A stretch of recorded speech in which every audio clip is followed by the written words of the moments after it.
किया गया ना पेपर पर साइन। कोई बात नहीं, आप मुझे छोड़ना चाहते हैं तो तलाक देने की जरूरत नहीं है। मैं खुद आपकी जिंदगी से अभी। तुम्हारे लिए ये नाम काफी होना चाहिए ये जानने के लिए क्या पहचान है मेरी और क्या कर सकता हूँ मैं। तुम करोगे क्या हुआ? हाबिल और काबिल ड्रामे में हुआ वही जो हारिस चाहता था। अब तो उसे खुलकर खेलने का मौका मिल गया। अब तो कादर भी बदगुमान हो चुका अपनी बीवी से। यही तो हारिस चाहता था, किसी न किसी तरह हारिस को या कादर को हुरम से वो बदगुमान कर दे। वो ये तो जानता था हुरम को वो बदगुमान तो कर नहीं सकता। हुरम तो उसकी हकीकत से अच्छी तरह वाकिफ़ है, लेकिन कादर ही है जिससे ब्लैकमेल किया जा सकता है। कादर भी अपनी माँ और बहनों की बातों में आ गया।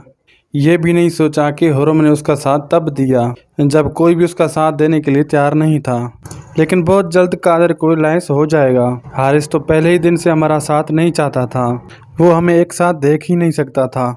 इसी वजह से वो हमें दूर करने की कोशिश कर रहा है। इसमें उसकी भाभी सोबिया उसका भरपूर साथ दे रही है। इसी वजह से कादर को अपनी गलती का एहसास भी होगा और वो हुरम से माफ़ी मांगकर उसके साथ बिल्कुल ही ठीक हो जाएगा। लेकिन हारिस फिर भी बाज आने वाला नहीं। उसकी तो पूरी कोशिश है किसी न किसी तरह कादर और हुरम को एक दूसरे से अलग कर दे, जिसके बाद वो हुरम को पा ले।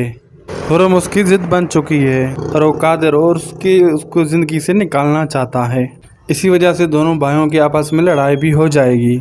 हो सकता है हारिस के हाथों कादर का या कादर के हाथों हारिस का कत्ल हो जाए, क्योंकि यहाँ तक ड्रामा काफ़ी ज़्यादा बोरिंग हो चुका है। वही फ्लैशबैक, वही लड़ाई झगड़ा और वही रोना धोना।